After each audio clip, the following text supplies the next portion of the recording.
This podcast is developed by BridgeBio to educate ourselves and the public about living with a rare disease. Since our guests aren't scripted and are free to speak their minds, their views and opinions do not necessarily reflect the views and policy of BridgeBio Pharma. Thanks for joining us. And now here's the podcast.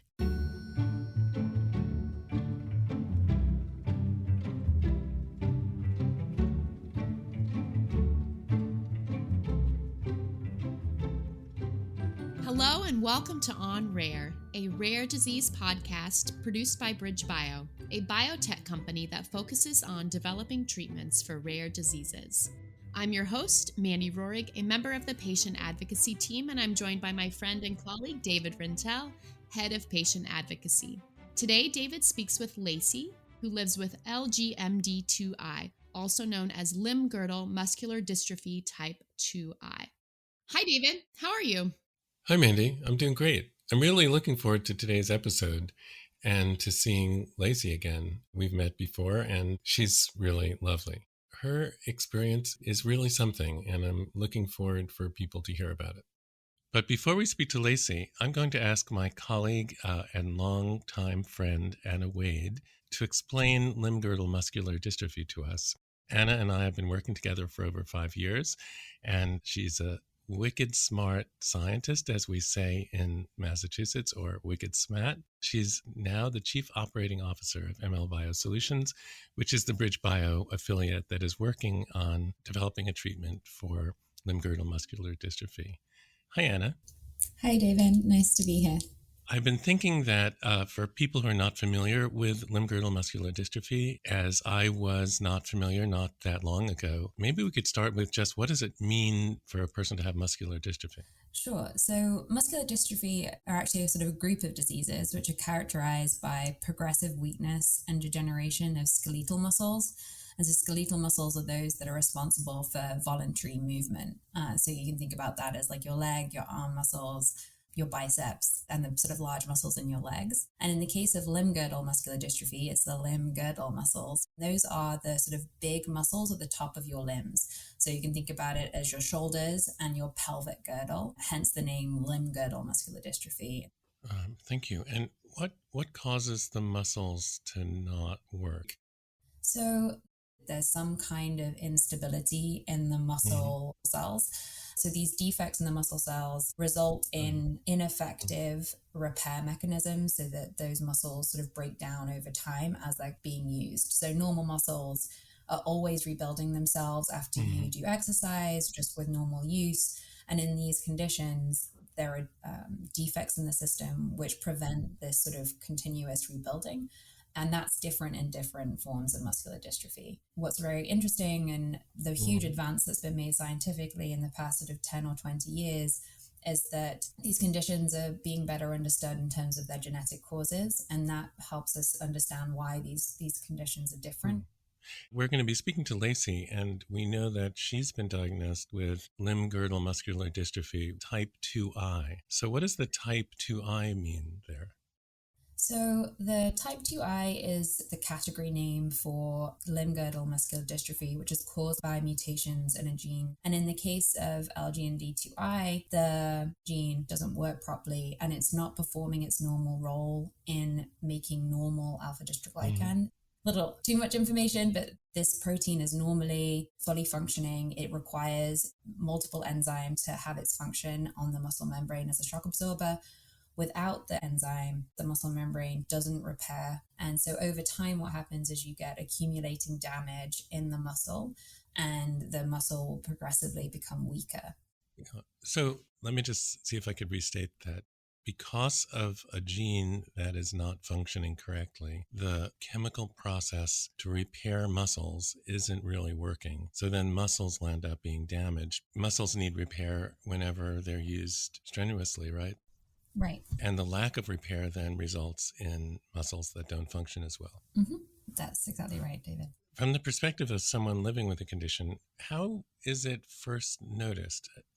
We know it's a genetic condition, but I don't think it's something that is evident in infants, for example.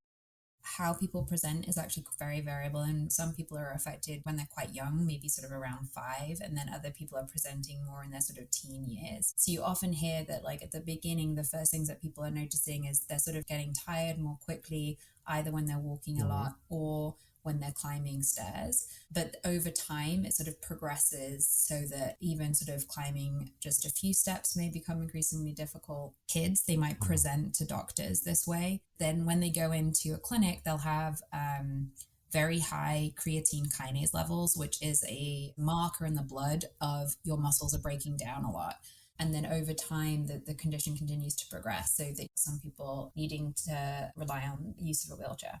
I think that I've heard the stories of some people with LGMD2I talking about after their diagnosis, thinking back to their level of activity and when they were involved in athletic events, that they found that they were slower or got tired more easily. And sometimes their families said that they were lazy because they were not as active as siblings and other children. So is that a common occurrence? Yeah, absolutely. We've heard that again and again. Yeah.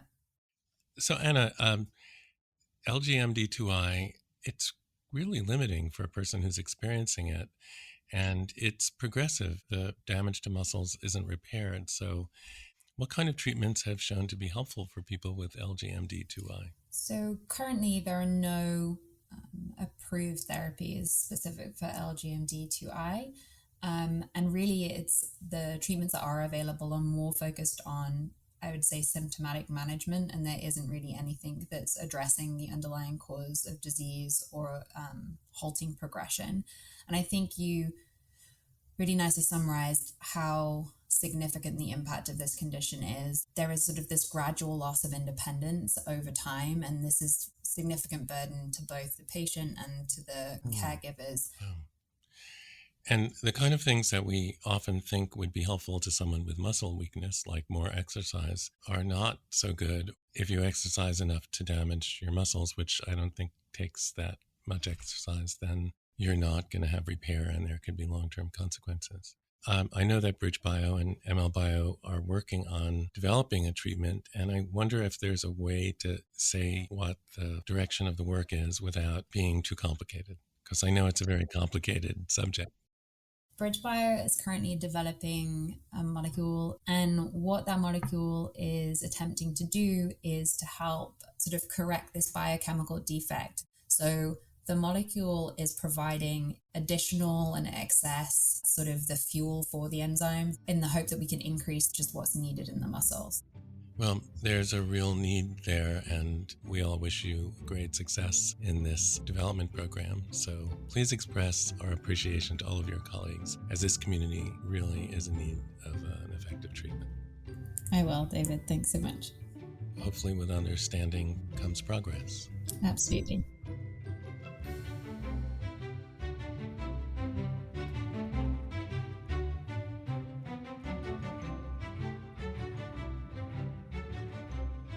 It's my pleasure to introduce Lacey. Lacey and I were together a couple of weeks ago in San Francisco when she spoke to the staff at BridgeBio about living with limb-girdle muscular dystrophy. Actually, it was a program about caregivers, and her husband, Stuart, did most of the talking, but Lacey was there to keep him honest and also demonstrated what a lovely person you are, Lacey. So welcome. Thank you for having me. Lacey, you're living with limb-girdle muscular dystrophy, type 2I. Yes.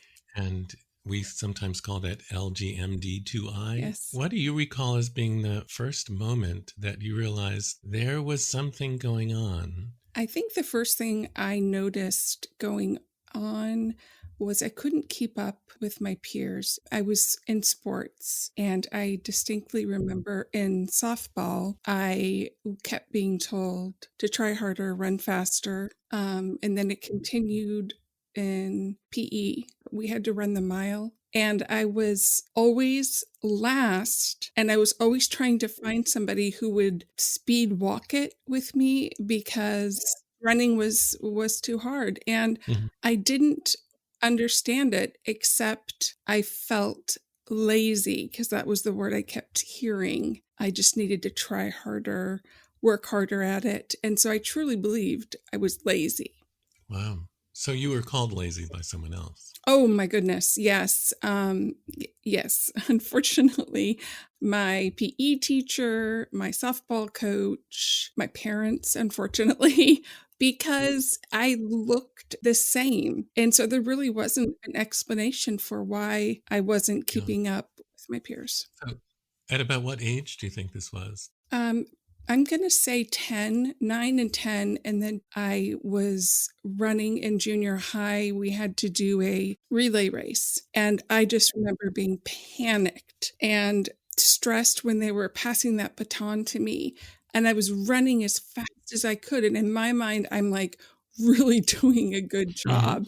But to the observer, I really wasn't going that fast. What ended up happening was my muscles contracted. Yeah.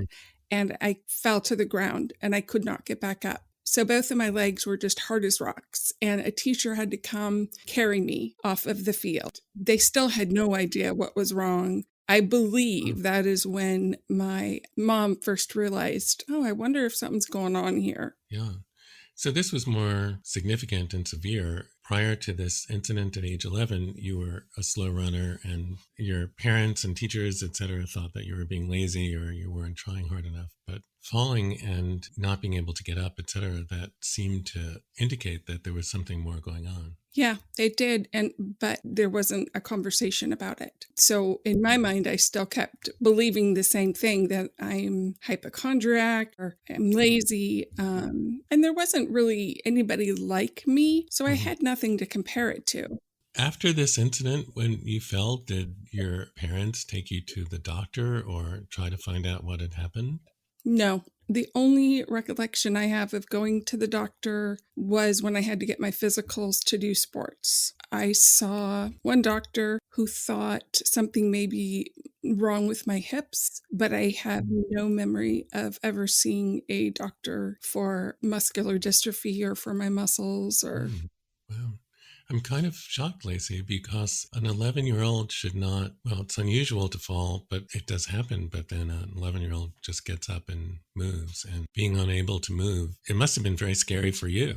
Reflecting back now, being a parent, I cannot believe. I have a mom, a stepdad, a dad, and a stepmom, and nobody took me to the doctor. They had a lot of things going on in their lives. It still astonishes me. I don't have a relationship with either set of parents. I finally went to the doctor. Oh gosh, it was 15. And by that point, I'm falling all the time. Stairs are a struggle. I had played the piano. My mom said she noticed that it sounded differently. I was missing notes. I went to the doctor, still had no idea why. And they took the blood test, which showed high levels of creatinine. And then they did the test where they put needles into the muscle and give it a shock and to see how well my muscles are responding. And I guess that didn't turn out well. Again, was not communicated to me. And at this time, I'm 15. I'm just so into partying and being with my friends. And I didn't ask too many questions. Keep in mind, in my heart and brain, I literally thought that I was lazy. So I went to the hospital under general anesthesia, and they did a muscle biopsy. I wasn't told why. I received a call about a month or so later, which I wasn't expecting. I just answered the phone, and he told me over the phone, I'm 16, and tells me, he's sorry to say I have muscular dystrophy. And I don't know what that is. The only thing I could wrap my head around were Jerry's kids. And that was the first visual that came into my head. Yes. What was the visual like from Jerry's kids, just for any of our listeners who never witnessed that program? It was kids that were younger than me in wheelchairs, parents that were very sad, a lot of crying, raising money, but I didn't know why, but I knew it was bad. So this was a phenomenon that went on for many years. The comedian Jerry Lewis would do a telethon where he would appeal to raise money for muscular dystrophy. And in order to raise money, they showed the many difficulties and challenges of living with muscular dystrophy. And you're 16, you get a phone call, and the physician tells a 16-year-old the diagnosis of muscular dystrophy. That must have just been awful. People say that there are times in your lives where everything just turns upside down or the rug is pulled out from under you. Yeah. Understatement. I can tell you exactly where I was, what was happening outside. It was so traumatic for me. And I didn't know what to do. My first question to the doctor was, can I have children? Can I still have children? And he said no. And I asked, am I going to be able to feel my legs? Because the vision in my head were of these children in wheelchairs. And I had just assumed that meant they couldn't feel their legs. He explained I'd still be able to feel. And then I just sat there and then I screamed for my mom to pick up the phone, which she did. And then I ran out of my room, and my older sister happened to be visiting, and I embraced her and I was just bawling, and she had no idea what was going on. But I'm so thankful for her because she just let me weep. I appreciate you bringing us back to that moment, but I just can only imagine how terrible that was. It's shocking that a physician would inform a 16-year-old in that manner and not talk to your parents first or not bring you in to explain what this was all about. No, it's unreal. We weren't great communicators in my family. My mom and I have still really never talked about it, literally, since that day. She kind of stayed upstairs in her room, and I stayed downstairs, and my stepdad had come home from work, and I think my mother explained to him what happened. And he came into my room with no words and held me. And that is just such a beautiful memory for me. And so we just went on like, no big deal. You just continued living. The physician didn't give you any guidance as to what you should do, or he may have to my mom, but it wasn't talked about to me. And that we didn't have the internet. You had to go downtown to go to the main library to get information. I did have an appointment with a neurologist, and there were a bunch of people in the room, and I was sitting in a chair. It's like being poked and prodded. They're doing muscle testing, and they're having me walk back and forth in the room, and they're all taking notes. And again, I just was like, okay, I'm doing as I'm told. And I didn't understand the big picture. And I was still in denial. I'm not a child. I'm not in a wheelchair. I must be doing something right. Or maybe they have the diagnosis wrong. Or again, I had no idea that it was a progressive disease throughout my entire life. So they poked and prodded you. I'm guessing they were teaching their students and interns what limb-girdle muscular dystrophy is like, but they really weren't communicating with you about their findings or what to expect or what to do. No, they weren't. And your family members were not really communicating about it either. You were really left on your own with it, Lacey. Yeah, I was. And I believe that because of the traumatic news, my brain did all it could to protect me. And I didn't even acknowledge, I didn't let people know. I just kept living like I never received the phone call. So bring us forward, 16, 17, graduating high school. What was your life like, and what were your next steps? I graduated when I was 17. And at that point, I was doing what they call the Running Start program, where I was going to Gonzaga University. While in high school, I had gotten into Western, and I just could not wait to move out. So I was 17, and I moved out the day after I graduated. Oh, boy. Started college and didn't understand that Western University is on a hill. 98 stairs from my dorm room to one of my classes. Again, I'm in denial and can't figure out why I can't walk up these darn stairs, and did my best to make it work for as long as I could. My legs kept going into contractions. They were hard as rocks where I couldn't walk again. I continued an unhealthy pattern of denial and really put my physical and emotional body through so much because of the denial, trying to be like everybody else. So I didn't last at Western, more than a year. I realized I needed to go to a smaller, flat type of a college. So I transferred to a community college, and boy, that was perfect for me because the classes are just right next to each other. And then I decided I wanted to get my real estate license at about 18 and ended up meeting my husband in one of the real estate offices I was working Really? in. It's so silly looking back, David, because why would I get my real estate license when I have a progressive disease? I most likely would not be able to get into these homes in the next 5 years. Oh, God. But I refused to accept that fact. And so again, I kept living like I could do anything. Well, Lacey, nobody really told you what to expect either. You were pretty much on your own with this. You knew you had the diagnosis and you knew that it was hard to walk steps. But it doesn't sound like anyone really gave you any sense of what to expect in the future. No, other than I couldn't have children. And I for sure was going to prove them wrong on that. So it was in the real estate office that you met Stuart. You were pretty young. You got your license at 18. So yeah, I met Stuart actually when I was 20. I liked how he said it wasn't love at first sight. Yet we were married 4 months later. By my second date, he told me, he was in love with me. And it was mutual. It was the craziest thing. It was love at first sight, huh? It was love at first sight. So you meet Stuart. It's love at first sight.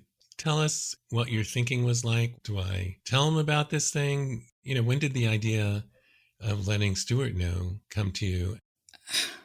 I told Stuart it was very casual. By the way, just so you know, and it was after he told me he had loved me and there wasn't a discussion. It was, oh, okay. We both were in La La Land and... You probably could have told him that you were an axe murderer and he would have, not paid attention to it. Yeah. And he would have believed it too. But he would say, oh, that's okay, because he was so in love, huh? Whatever, honey, I love you. Yeah. Well, he had a child from a previous marriage. And I was so clear, David, on what I wanted in life at that time. And marriage was not in the cards. I really wanted to continue my education. I was living by myself, which I just loved. And I was very clear that I was not going to marry a man who had children or who had been previously married, because I grew up having to go back and forth between parents and it was awful. And so I had made all these clear boundaries for myself and which are ridiculous looking back. But I'm going to guess that you were in La La Land and you then overlooked that Stuart didn't meet your criteria in that regard. Correct. Stuart and I are 15 years apart. So his daughter and I are 10 years apart.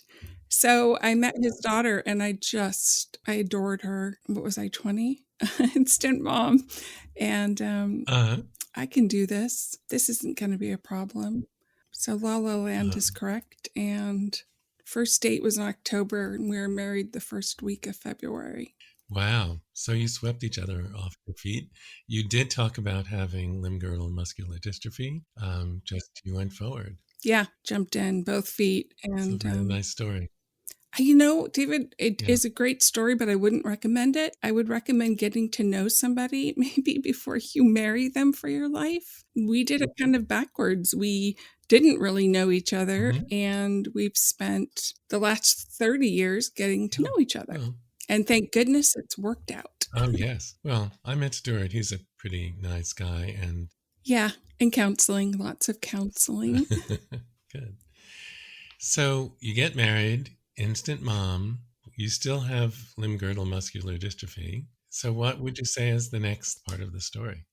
Well, I was pregnant. Oh gosh, Stuart was in the middle of building a home just for him and his daughter, believing that he is never going to get married again. So he's building a kind of a bachelor house when he meets me, almost completed. So he takes me to his house, and of course there's a bunch of stairs. Right after we got married, I'm pregnant, and as my pregnancy continues, the stairs are becoming harder and harder for me to get up. And poor Stuart, he's still finishing the house, and he knows it's like, oh gosh, we're gonna have to sell this house. We built banisters on each side of the stairs that I could kind of pull myself up. But as the pregnancy continued, the weaker I got. We ended up having to sell that house and figure something else out where, like a big rambler, where we didn't have the stairs. Mm-hmm. And I grew up, a rambler was a type of car. So, and I don't think you were living in a car. So, yeah. So Well, what kind of house is a rambler? No stairs, flat. I see. In New England, we would call that a ranch house. Oh. In urban areas in Massachusetts, let me just say there are no ranches with animals and horses, but there are a lot of ranch houses that have no stairs, so that are on one level. What do you call a house then with the animals? Like, because that to me is a ranch. We read about them in the book, Lacey. Okay. About Old MacDonald. A rambler is a house on one level, which would be much more suitable for someone who has difficulty walking stairs. Correct. And in both of our brains, that's all we needed. The wheelchair, none of that entered our minds. It was, I just am having difficulty walking stairs. So this will be our forever home, building a one-story home. And Lacey, you became pregnant. You said that you became weaker and had more trouble with the stairs. Did your obstetrician give you any special treatment or care for having limb-girdle muscular dystrophy in pregnancy, or talk to you about delivery? No, actually, he had never had a patient with muscular dystrophy. I had to explain what limb-girdle muscular dystrophy was, how I wanted to deliver the baby. I knew it would not be a good idea to have a C-section. I knew that would affect my core muscles, and I needed to have a vaginal birth. So that's what I told my doctor, that no matter what, that had to happen. And that's what I did. Yeah. It was a very difficult birth. Just remembering that the doctor who diagnosed you said you would never be able to have children. So you showed them wrong. Yes, it didn't ever occur to me that I wasn't going to show him wrong. I just have that personality. Tell me I can't do something and I'll do it just to show you that you're wrong. I love that. How many children do you have? So I have my stepdaughter, who to me is she's my daughter, my eldest. I birthed 2, adopted my niece. So at that point I had 4, and then went on to adopt our son and our other daughter. So we have 6. We have 6 children. Wow. So you didn't just show the doctor that he was wrong. You showed him, and then you showed him some more, and then you showed him a few more times. Yeah. And at that point, I wasn't even thinking about the doctor. I got on to other, individuals who said, can't be a foster parent if you're disabled. You can't be adopting children if you're disabled. And I'm like, yes, I actually can, and I'm going to. I have to say, I really admire you for adopting both your niece and other kids who clearly needed the kind of home that you're providing. Thank you. And I feel bad for Stuart because when we got married, it was like he's done having children. And it was very important to me that I have a bigger family, so much so that, he's ready to get the vasectomy. And I said, well, can I have it in writing that I get to adopt children because I want a bigger family? It was real difficult. Bless his soul. Has he come around to a larger family idea? I mean, he has. He's an amazing father. These kids are so lucky to have him. He has come around, but we would have 2 more children right now. We had these children that we were fostering for almost 3 years. I've had them since they were 3, and they were our kids. And Stuart said, no, we just can't. He could not do 1 more. And he made the right decision for the kids and for us, but it was awful. I just can only imagine how terrible that was. Though I've done a lot of damage too. What do you mean? Well, I've had so many concussions. I'm getting weaker. I wouldn't accept the fact, or maybe I just didn't care that with each pregnancy I was going to accelerate the disease. You lived through 2 pregnancies and childbirths, and you just said that you feel like your pregnancies accelerated the limb-girdle muscular dystrophy. Can you tell us more about that? Stuart and I noticed a big difference. After the birth of Savannah, I didn't bounce back. The difficulty of walking upstairs kept getting worse and I kept falling. Even when I was pregnant with her, my gosh, I was falling, and that was very scary. I kept thinking I was injuring her. So I had Savannah, and I noticed it was difficult to walk around while holding her, but I didn't acknowledge it. I kept thinking it's just temporary. I got pregnant with our second child 2 years later, and I didn't acknowledge that I hadn't bounced back from my first child. With the second one, it really affected my hips. And with limb girdle, it starts in your hips. I couldn't get off of a toilet. And I kept thinking, oh, it's just because I have this added weight. It's going to get better. And it didn't.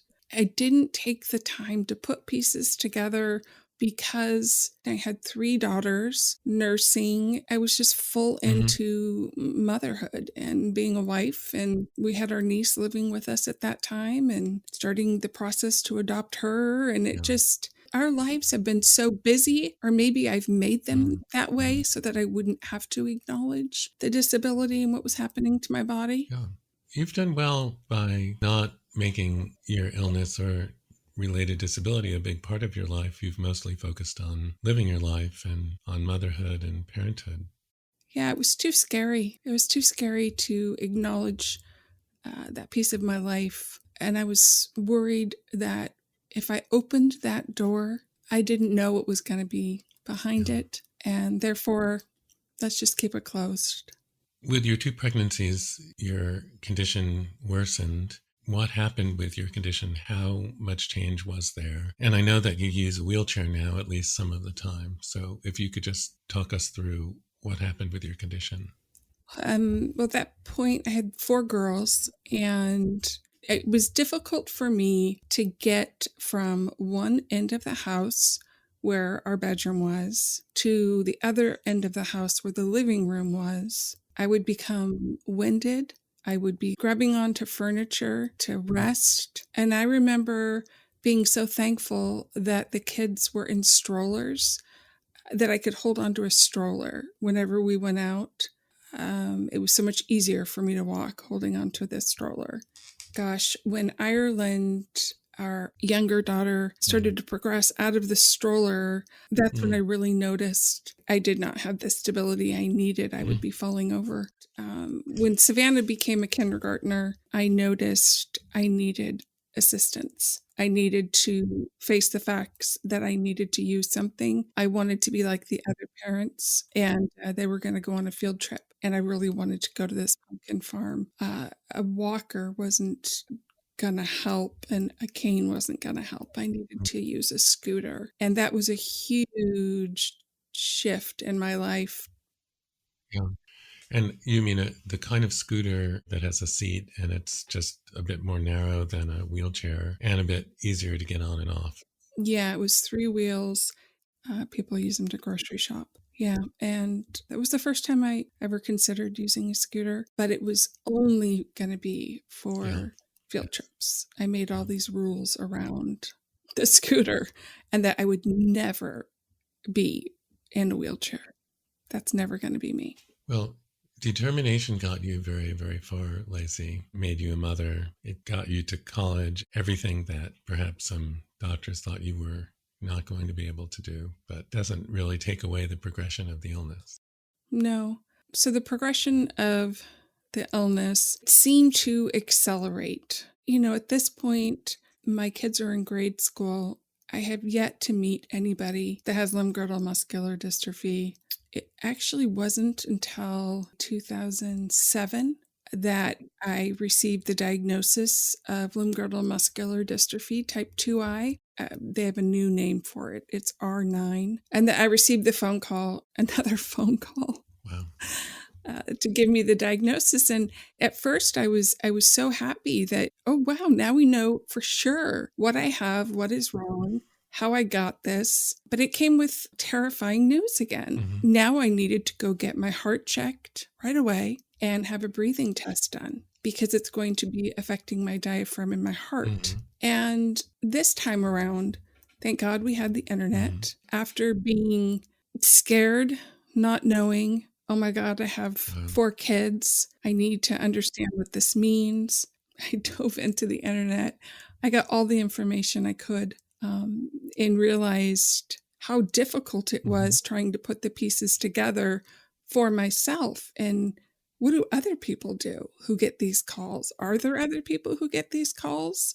And that's when I got on Facebook and started my the limb-girdle muscular dystrophy type 2I Facebook group. And I bought the domain name for the limb-girdle muscular dystrophy type 2I and started my own webpage. And I just went full speed ahead. And that was life-changing for me because then I got to meet others around the world. Started going to a natural history study in Iowa where we'd have a yearly conference. My group kept growing and growing. It was just amazing. It became a really positive in my life. The disease was a positive, not a negative anymore. So while I would love to hear more about your development as an advocate for people living with 2I, I'd like to know about motherhood for you. And let's start with the fact that you knew very clearly that you wanted to be a mother very early in life. Yeah, I did. I just had that yearning from a very young age, a nurturing, wanting my own family. And when I started, that feeling, David, you have kids, and I can imagine you felt this way when you first saw your children too. It's like your life changes. You can't imagine your life without these little individuals. Absolutely. I felt when my first child was born that I had really 2 hearts, and I had never known that before, but the second one just started beating when he was born. Yeah. And I use the visual of it's my heart walking outside my body. My daughters have my heart, and it's inside and outside, And for those who don't have kids, it's very difficult to describe what that feeling is like. And it's a different kind of love. Well, love gets multiplied a lot. Yeah. I do feel like I have extensions of myself that I actually see now that they're adults. It's like, whoa. But motherhood means so much to me. I wasn't the kind of mom that when my kids moved out, I sat and cried or anything. I'm a strong believer in spread those wings. But I felt a big hole in my heart. But I'm not done being a mom. And that's when I decided to become a foster mom and realized I could keep mothering. There were so many kids out there that needed a mom, and it was a different type of mothering. It wasn't the same, but boy, it's been a beautiful, beautiful experience. Having different children come into our home who are in trauma, something horrible has just happened to them, but just to provide that stability for them and to watch what happens when you do that for another individual. It's really quite beautiful. Lacey, it seems like you've just had an excess of love in your heart, and even after your kids grew up, you realized that you still had more. Love needs an object. Love in your heart without someone to love isn't enough. So. Is that what it is, David? Because I could never put my finger quite on that. I don't know. I think it's not love until you love someone. And the feeling of loving is, of course, being loved is really good, but loving. And I'm more comfortable with loving than being loved. Thank you, David, for that. I now understand myself a little better. Truly. Also, has always felt like, as a human, what are we doing? Look outside. There are so many in need, children, and it's our responsibility to help another. Children in need of love, like with a love deficit, clearly. A friend of mine made this needlepoint for me, and it's framed when you walk into my house. The love in your heart wasn't put there to stay. See, now you have my voice breaking, Amy. You better not put this in the podcast. Love isn't love till it's given away. Thanks, David. You're making me cry. We're having a cry fest. Is this how the podcast was billed, as a cry fest? Just title it Cry Fest. The first time I fully recognized having a disability and being a parent was about 2.5 years ago, believe it or not. because I actually had to do that. I had to let 2 of my kids go because of my disability, because I wouldn't be able to raise them. They were much younger, and it was because of the disability. I still haven't come to terms with that.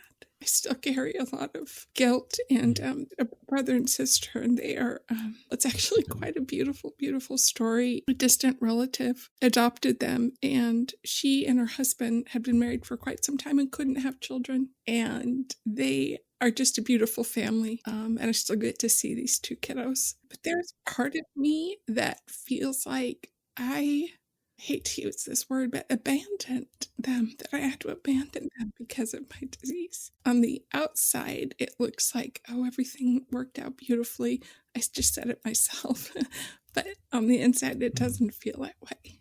It feels like I'm pretty angry with my disease. It's not what you really wanted, and it's great that it had a really good outcome, but it's not how you wanted it to be. And for someone who has been so successful at ignoring her condition for so long, or not keeping it out of mind, all of a sudden it reared up and made itself a real obstacle and hit you where it hurts the most, which is limiting how much you can mother and how much you can love. It's beautifully put. Thank you, David. That's exactly right. So before you said that, I was thinking, like, what advice would you give to other women who are living with a disabling condition and are not sure they wanted to take the risk of having children? And I guess I still want to ask you, you've proven your doctors wrong. You've given birth to 2 daughters. You've adopted other children. You've taken in foster kids. You've had to let 2 go. All in all, what would you say to a young woman who's living with 2I or multiple sclerosis or other disabling conditions where they may be getting the advice to not have children? What would you tell them? Look within. If you want, go with your intuition. If you want to have kids, you have kids. If you physically cannot have kids, foster, adopt. But do not ever let a disease or a doctor's advice stop you from doing what you know is true for you, what you want to do. I have met people with 2I who have chosen not to have children, and that's great for them. But I've also met people who wanted to have kids and who didn't because of the doctor's advice out of fear, and that breaks my heart. Lacey, that is really good advice. I'm going to say it in a different way, is if in your heart you want to have children and you're advised, oh, maybe you shouldn't because of your condition, that means that the condition wins. I mean, your story of being successful is that you basically ignored 2I and went ahead with your life. And I'd say it's worked out very well for you, that strategy. Thank you. I have actually looked at it quite differently, that I could have been more successful in my life if I would have worked with my 2I. Because what I ended up doing, that I had this secret, don't tell anybody. And I ended up feeling shame all this time. So I don't know if it was a good thing.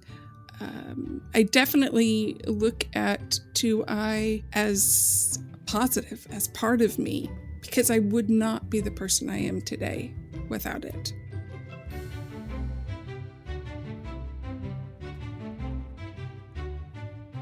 Clearly, Lacey did not allow LGMD2I to define her life. She was able to become a mother, have a full career, and like she said, it was a part of her, and it's a part of who she is. I think, however, even though she was able to and is able to continue to live this full life, it did stop her, right? She reflected on how she was unable to adopt those 2 foster children that she fell deeply in love with. Regardless of her ability, she has tremendous capacity for love, but she was stopped in her tracks by this disease, no matter how hard she tried, how hard she adapted, which I guess, David, doesn't that tell us that there's still a need in this condition, even for people like Lacey who have the ability to overcome and overcome again? They still need treatment options. They still need more. Mindy, I really agree. Lacey has accomplished so much, but it was the LGMD2I which stopped her from living the life that she really wanted to live. But she has shown an enormous capacity to do what she wants with life, despite the limitations of her condition. But I'd like to see that her experiences as a child are at least partially responsible for the drive and desire she has to overcome all the obstacles in her way. People who experience adversity in life learn lessons from that.